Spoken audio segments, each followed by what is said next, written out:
The Forbidden Planet. The stars outside Jace Munro's ship looked cold and endless. He had been flying alone for weeks, working a deep space delivery route near the edge of mapped space. Nothing special, just fuel packs, water filters, and medical cargo. But when a strange energy pulse hit his ship, everything changed. Sparks flew from the controls. Lights flickered. Then, silence. The ship shuddered as it was pulled by something invisible. Gravity? A tractor beam? He didn't know. The last thing he saw was a strange planet rising on the screen. Dark purple forests, green oceans, and glowing lights moving like rivers. Then, blackness. When Jace opened his eyes, he was lying on soft grass. His head hurt, and his uniform was torn. His ship was half buried in vines and broken trees nearby, smoke still rising from its body. He stood up slowly, coughing, and looked around. Everything was strange. The trees were tall with glowing leaves. The wind made a humming sound, like it was singing.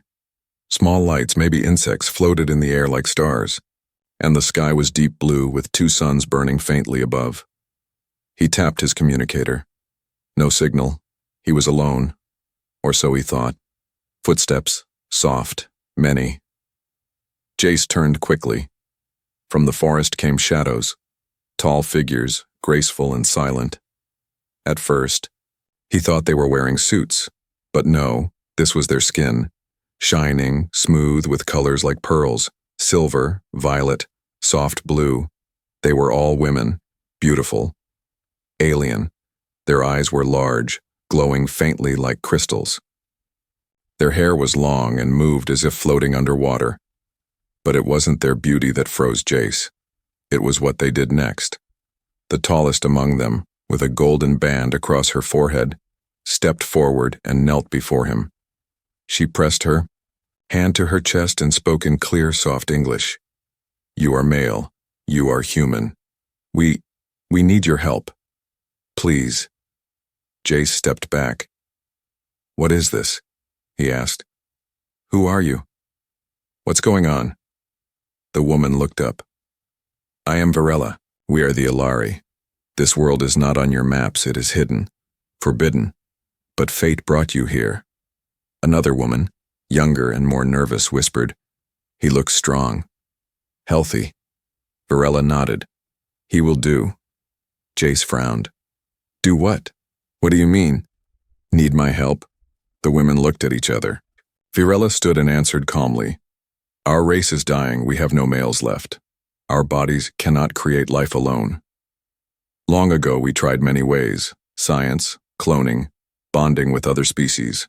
Nothing worked, until one human was tested. Just one. And he was compatible." Jace's voice dropped. "You mean, you want me to mate with you?" Several women lowered their eyes. Some blushed, some smiled. Varela did not smile.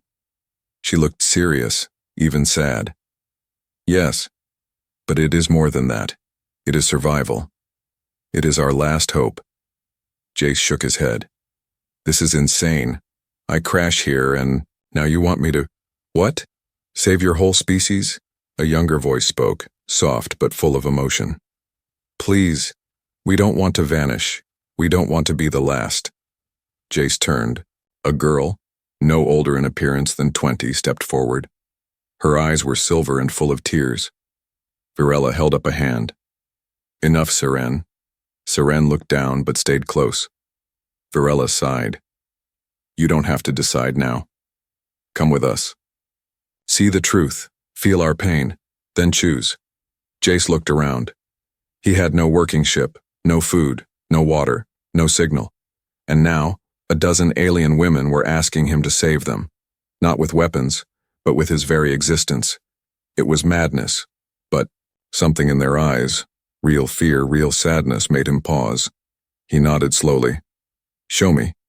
They moved through the glowing forest in silence. Jace walked in the center, surrounded by the strange women. Their city was hidden deep in the hills, built from crystal and stone, rising like waves from the earth. No noise. No machines. Just wind and light. And as Jace entered the city, he saw something that shook him. Rows of empty cradles. A long hall filled with quiet, dust-covered toys. A nursery with no children, not one. Varela walked beside him. Her voice was low. We were warriors once. Explorers. Proud and strong. But the great illness changed us. Our males grew weak, then vanished. Only we remained. We have tried everything, but we are failing. She looked at him. Now you are here, and hope lives again. Jace didn't speak. He stared at the silent nursery, the glowing lights of the city reflected in his eyes, and somewhere deep inside, a decision was beginning to form. Jace had seen many things in the galaxy: war-torn colonies, empty space stations, dying planets. But nothing had prepared him for this. The Alari city looked like it had once been full of life.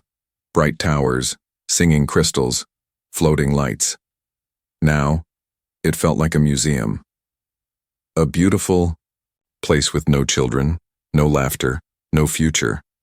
Only women with tired eyes and silent hearts. He sat on a stone bench in a wide hall. The air smelled like flowers and old stone. Above him, a soft light glowed from floating orbs, moving slowly in the air like stars trapped indoors. Varela entered quietly, holding a small glowing box. You haven't eaten, she said gently. Jace looked at the strange food: blue fruits, shiny silver bread, a drink that looked like melted moonlight. He hesitated, then took a small bite. Sweet, soft, strange, but good. I still don't understand, Jace said after a while. Why me? Why humans? Surely there are others, aliens closer to your biology. Varela placed the box down and sat beside him. We tried. The Yarni, the Vusari, even genetic labs. Nothing worked. The Alari womb rejects non-matching life. She reached into her robe and pulled out a small sphere. A hologram appeared. Human man, tall and smiling, standing beside an Alari woman who looked like Varela but younger. This man, she said. Captain Elias Quinn, Earth explorer. He came 50 years ago. He helped us, more than you know. Jace narrowed his eyes. What happened to him? Her lips tightened. He stayed for a time, but he could not stay forever. The bond failed. His genes did not survive past one generation. But that child, that single girl, she still lives. Jace's heart skipped. You mean? Varela nodded. Seren. Later, Jace stood on a balcony overlooking the glowing jungle. He had questions, too many. Behind him, he heard soft footsteps. Seren. She wore a simple white dress made from leaf-like cloth. Her hair shimmered in the starlight and her silver eyes watched him quietly. You know now, don't you? She asked softly. He nodded. You're half human. Yes. That's why I can speak your language so well. Why I look different from the others. Why I'm weaker. She laughed bitterly. Some think I should never have been born. Jace turned to her. But you were, and you're alive. She looked at him carefully. Are you scared of what we're asking? Yes, he said honestly. You're asking me to save your race. By making children. That's not easy. That's not something I take lightly. Serene smiled a little. That's good. It means you're kind. They stood in silence for a moment. The jungle below sang with soft glowing insects. Then Seren said, Do you know what it's like? Being the only one of your kind? Jace looked down. Actually, I think I do now. That night, Jace was taken to the Vault of Memory, a large underground chamber filled with glowing crystals. Each crystal held a memory, voices, images, even feelings, recorded from ancient Alari minds. Varela placed one in his hand. Jace gasped. Suddenly, he saw through another's eyes. A tall Ilari woman crying as her baby failed to breathe. A war. Screaming. Fire. And then, a cold silence that covered the whole planet like snow. The voice echoed. We lost them, all of them. And now, we wait for a miracle that may never come. The vision ended. Jace dropped the crystal, his hands shaking. He turned to Varela. You've been alone for so long. She nodded, eyes wet. Too long. The next morning, Jace was escorted to the council chamber. It was time. A group of elder Ilari sat in a circle. Their faces were calm but heavy with years of pain. Varela stood in the center. Jace Monroe, human male. Do you accept the trial of unity? What happens if I say no? Jace asked quietly. You will be treated as a guest. Varela said gently. Fed, helped, and when your ship is repaired, you will leave, and we will fade away. Jace looked around. Seren stood behind the elders, watching him with hope and fear. He took a breath. I'll do it. I'll help. The room fell silent. Then, one by one, the elders rose and bowed. Seren's eyes shined with something deeper than gratitude, something like faith. But far below the city, in chambers hidden from even Varela's eyes, someone else was watching. A shadowed figure cloaked in violet robes stood before a large machine. Screens showed Jace's face. Charts. DNA scans. The figure whispered, He's not like the last one. This one might survive. Then the screen flickered and showed something strange, a second human signature. Buried. Hidden. Impossible, the figure muttered. Something bigger was waiting, and Jace had just stepped into it. The next sunrise on the alien planet didn't feel warm. Jace stood inside a large stone circle, surrounded by silver flames that gave off no heat. The Ilari called this place the Temple of Breathing Stars, a holy ground where life was once made, through mind and soul, not just flesh. He was bare-chested, his body washed in blue oil, his mind filled with fear and curiosity. Varela's voice echoed from behind him. This is not a test of strength, Jace. It is a test of who you are, your heart, your truth. Then what do I do? He asked, his voice low. She answered calmly. You breathe, and you remember. Everything. Suddenly the flames turned. Violet. A rush of wind spun through the circle. Jace's heart raced. Then, the stars vanished. He wasn't in the temple anymore. He was falling. Through light. Through memory. Through sound. Then, silence. Jace opened his eyes. He was on Earth. No, not Earth. A memory of Earth. He stood outside his childhood home. Rain fell. He was 10 years old. His father had just left. His mother cried in the kitchen, and he stood in the doorway, cold and angry. It felt so real. A voice whispered in his ear, Show us your pain, or we cannot trust your love. Tears fell down his adult face as his young self ran into the rain, looking for a father who never came back. The image faded. Next, he stood in a burning field, his first combat mission. He held a gun, but his hands shook. An alien child cried near a fallen body. Jace froze back then. He had told himself the child was dead. He had run. The voice came again. Do you run from weakness, or carry it with you? The child opened her eyes.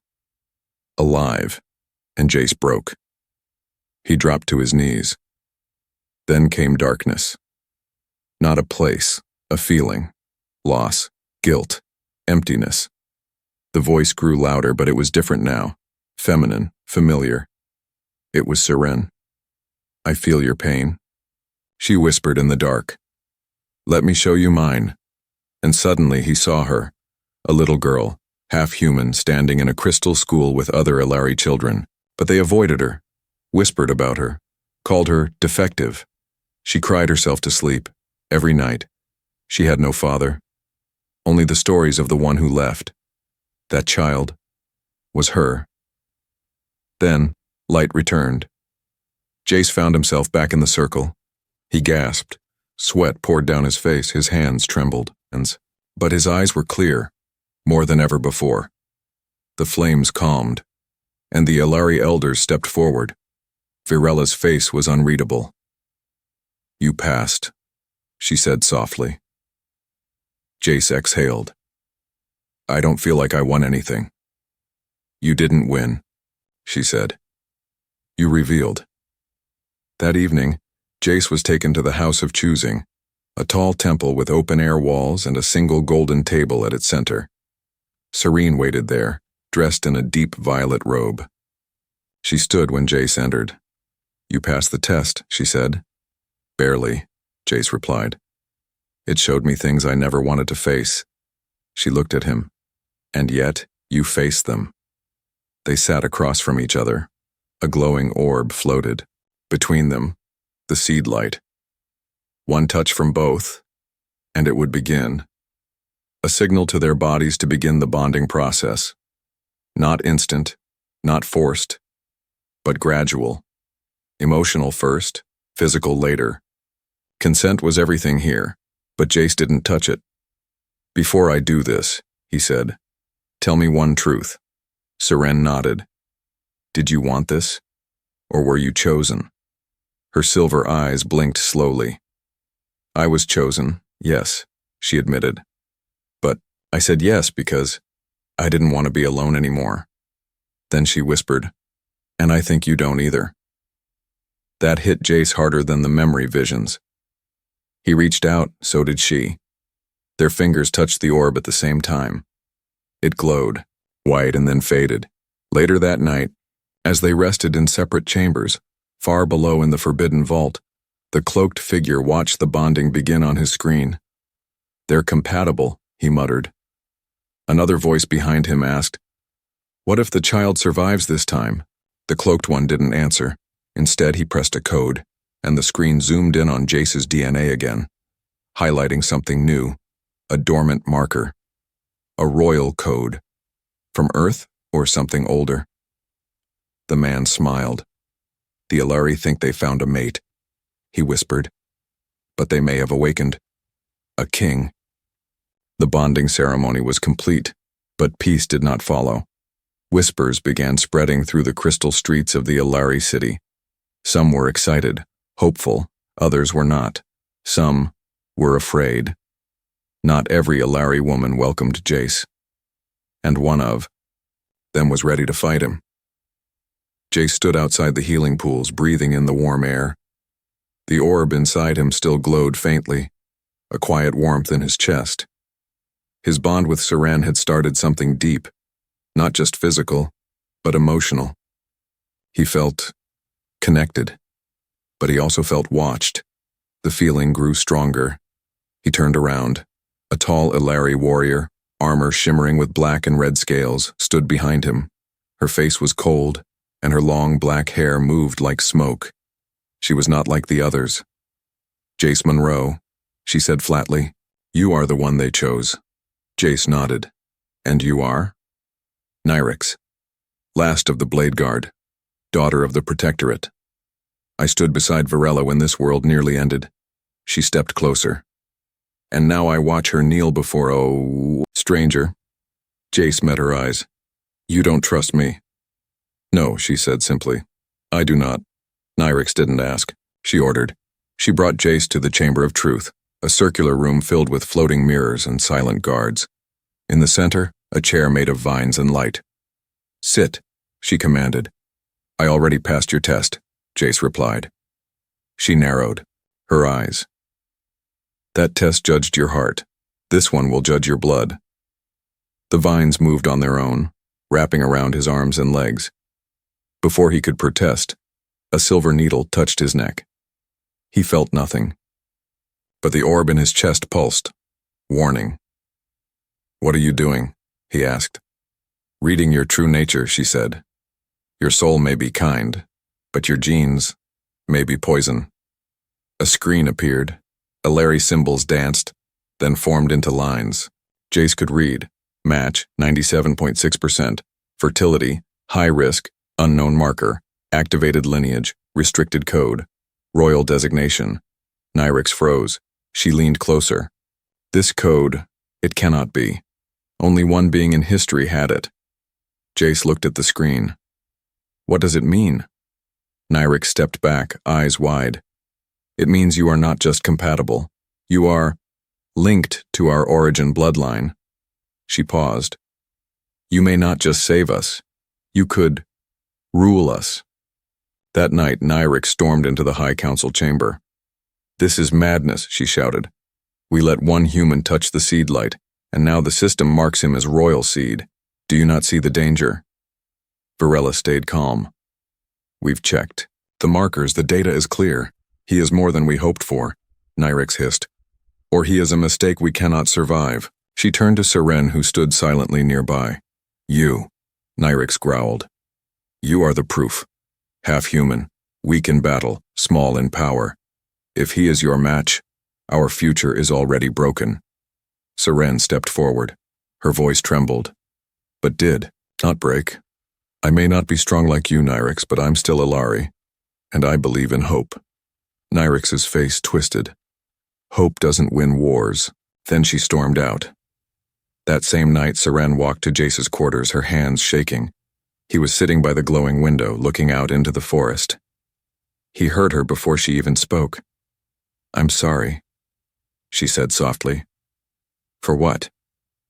For being chosen, she said. For making you part of this. He turned to her, stood up and placed his hand gently on her arm. You didn't make me do anything. I said yes. She looked up at him. But now there's more. You're marked. They think you're some ancient king. Jace laughed bitterly. I'm a guy who fixes old starships and delivers cargo. I'm not royalty. She smiled a little. Maybe not, but maybe this world doesn't need a king, just someone who cares. Far beneath the surface, inside the forbidden vault, the cloaked figure watched Nyrix on a secret camera. She refuses him, he whispered. A second figure, cloaked in white, stepped beside him. Then she must be removed? The first man nodded. Yes, quietly. She knows too much. If she speaks of the royal code beyond the council, the balance is broken. The white figure asked, and the human? A long pause. We watch. For now. Above in the jungle, Nyrix climbed an old tower. Her blades were drawn. She needed to think, to breathe. But she wasn't alone. A silver creature with 6 legs and glowing eyes crept behind her.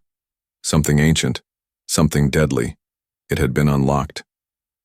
By someone who wanted silence. Nyrix spun at the last second, but too late. The beast lunged. Her scream echoed once, and then was gone. It had been 3 days since Nyrix vanished. No one spoke her name. The council called it a mission beyond the cliffs, but everyone in the city knew something was wrong. The warrior who once swore to protect Varela had disappeared without a trace. Jace noticed the change first in the way the guards moved. Their patrols were tighter.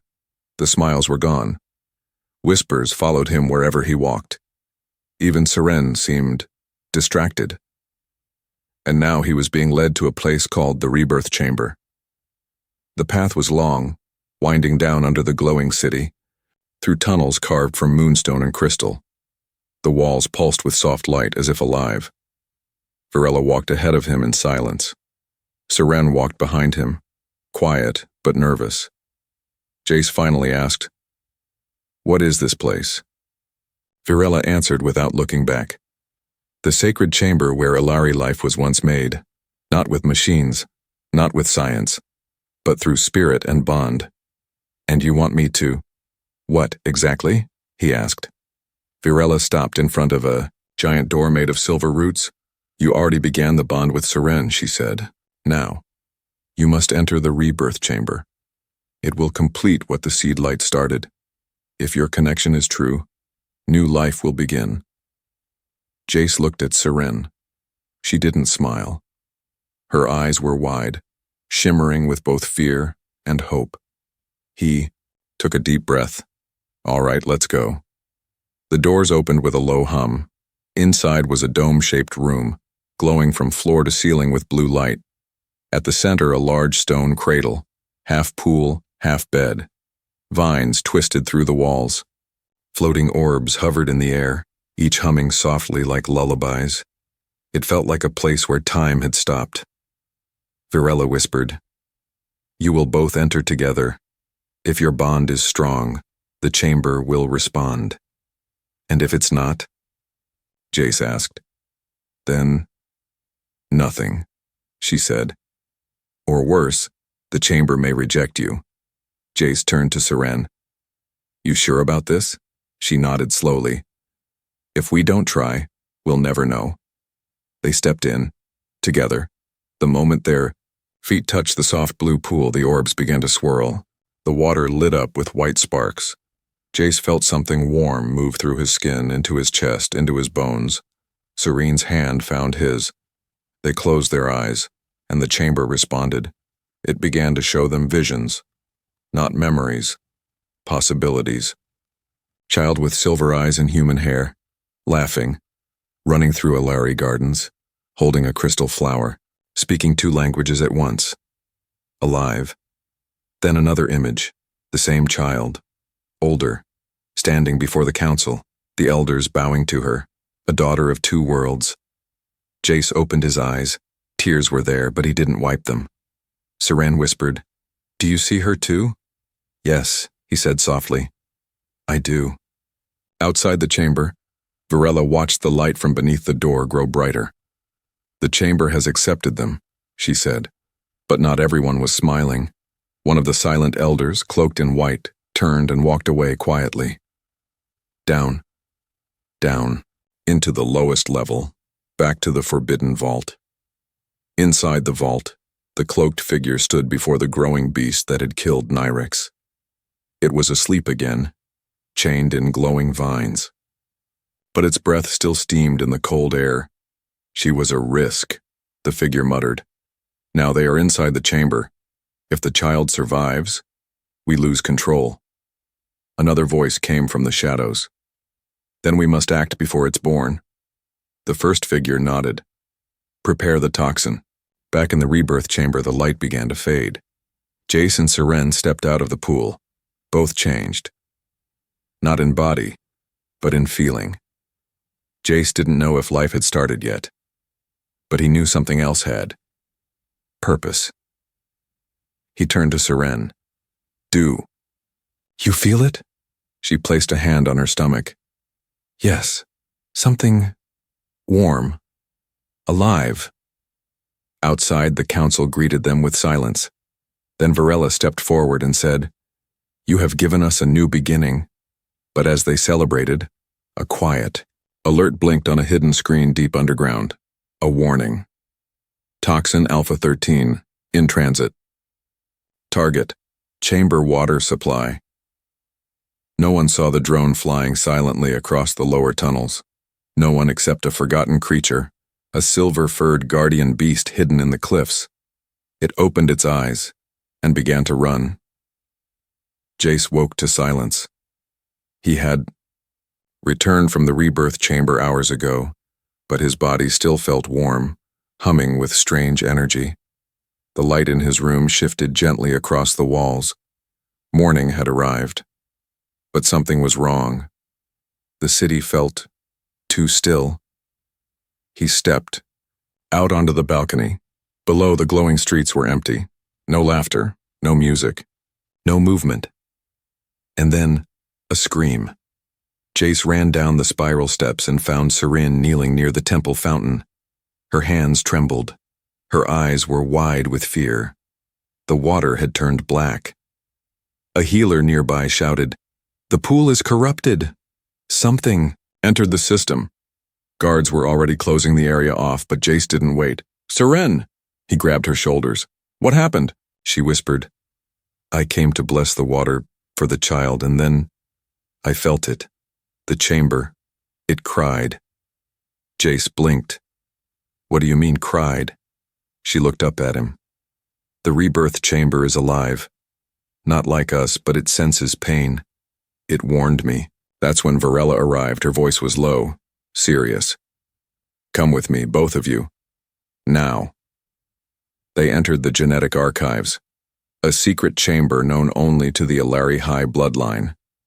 It was built deep within the earth, filled with ancient scrolls, memory crystals, and glowing DNA strands floating in tanks. Varela faced them, her face pale. Long ago, she began. Before the great illness, we made a mistake, a scientific one. We tried to create perfect, Ilari offspring. Stronger, smarter, longer living. Jace's eyes narrowed. Genetic engineering? Yes, she nodded. But we tampered with the code of life itself. The first generations were powerful, but each one after, weaker, until the Ilari womb stopped responding altogether. Siren whispered. That's why the children stopped coming. Varela continued. We buried the truth. We erased the project from public records, but now, your arrival changed everything. She held out a crystal and placed it in a device. A 3D image appeared, Jace's DNA beside Ilari genetic maps. Then something strange happened. A glowing symbol lit up in Jace's strand, one the Ilari had long forgotten, a golden spiral with 3 dots.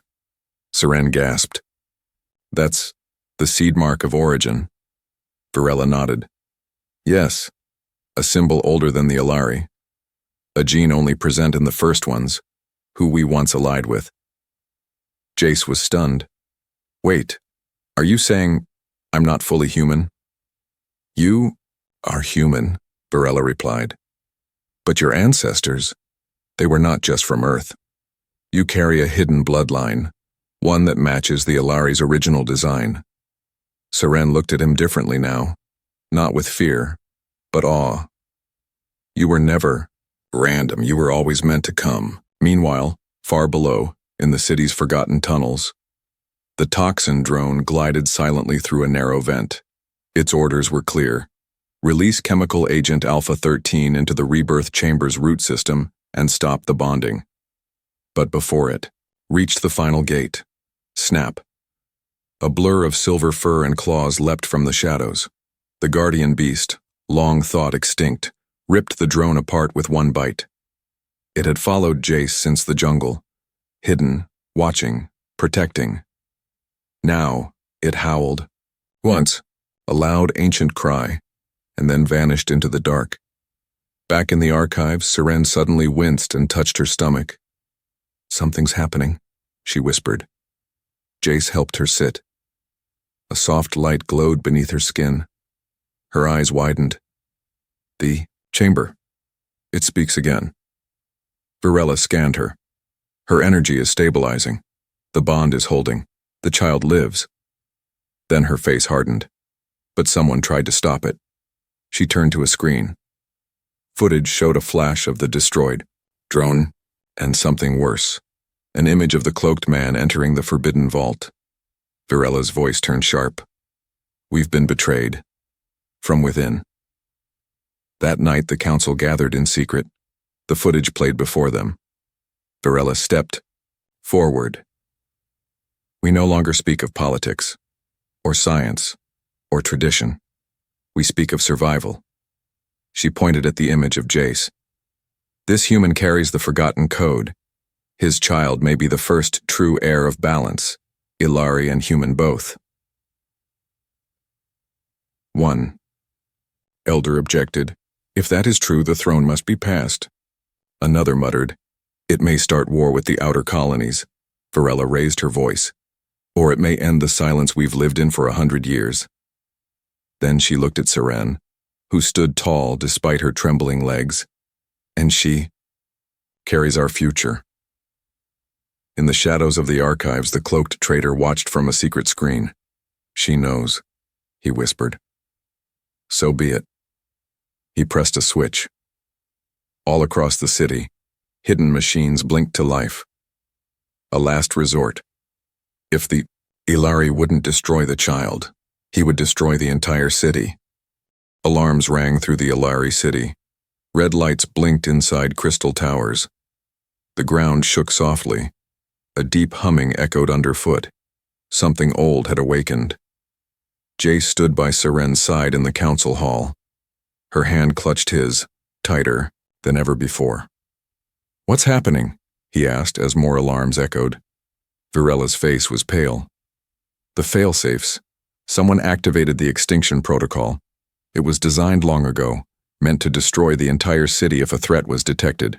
From within." Jace stared at her. "And you never disabled it?" "We forgot it even existed," she said. "Only someone with high access could activate it." Seren looked toward the dark hallway behind the chamber. "The traitor." Jace nodded grimly. "He's not trying to stop the child anymore. He's trying to erase everything." Underground, inside the forbidden vault, the cloaked man moved fast. He passed ancient machines with blinking red symbols. His hands danced over glowing controls. The walls began to crack with light. He didn't care. Hope was a lie. He whispered, "Hybrids are unstable. I will not watch our kind be ruled by an earthblood child." Behind him, the guardian beast growled low. The man froze. Too late. The silver-furred protector lunged. Screams filled the tunnels. Then silence. But the damage was done. The countdown had started. Back in the main city, the elders gathered in panic. Virella stood tall. "There's no time. The old cores will collapse in less than an hour." Jace said, "Can we evacuate?" She shook her head. "Not fast enough, and the rebirth chamber will be the first to fall." Seren gasped. "The child? It's connected. To the chamber." Jace turned to Virella. "Then shut it off. End the bond before it's too late." But Virella shook her head. "We can't. The bond is alive now. If we force it to end, both Seren and the child could die." Silence fell. Jace looked at Seren, her eyes full of fear but also strength. "No," he said firmly. "There's another way." Minutes later, they reached the rebirth chamber. Cracks had already formed in the walls. Glowing water leaked down, the stone. The chamber groaned like a wounded animal. Jace stepped forward. "Let me go inside." Virella's eyes widened. "It's collapsing. You'll be crushed." "I started this," Jace said. "I carry the code. Maybe I can stop it." Serene reached for him. "Don't leave me." He held her hand. "I'm not leaving you. I'm protecting you." Then he leaned close and kissed her forehead. "For our child." Inside the chamber, Jace moved to the pool where the bond had begun. Light was dim. The vines curled like dying roots. But the orb, the heart of the chamber, still pulsed. He stepped into the water. Nothing happened at first. Then the orb brightened. It recognized him. It remembered the bond. Jace placed both hands on the orb and whispered, "You don't need to die." "She doesn't need to die. I give you everything." The orb flared white. Pain shot through his body. His chest burned. His mind swirled with images. Seren, the unborn child, Earth, stars, and Illyri history. All of it. He screamed. Then silence. Outside, the shaking stopped. The alarms faded. Virella stared at the ceiling. "He did it!" Serene collapsed, holding her stomach. A warm light glowed beneath her hands, and then the child kicked for the first time. They found Jace unconscious in the pool. His body glowed faintly, like moonlight wrapped in flesh. Seren ran to him. "Jace, please." He opened his eyes slowly and smiled. "You two okay?" he whispered. She nodded through tears. "We are." Days later, the city was calm again. The traitor was buried in silence, his name erased from records. The vault sealed. The guardian beast now trusted lay at the city gates, silent and loyal, and inside the royal nursery, a child was born, half Illyri, half human. She had silver eyes and a voice that sang before she could speak. They named her Leora, meaning light reborn. As Seren rested with the baby, Virella stood beside Jace at the tower's edge. "You were a stranger," she said. "Now you're the father of a queen." Jace smiled faintly. I just wanted to fix my ship. She laughed. And you fixed a species instead. They looked out at the stars together. Final scene. In a far-off galaxy, a message was received by a hidden Earth outpost.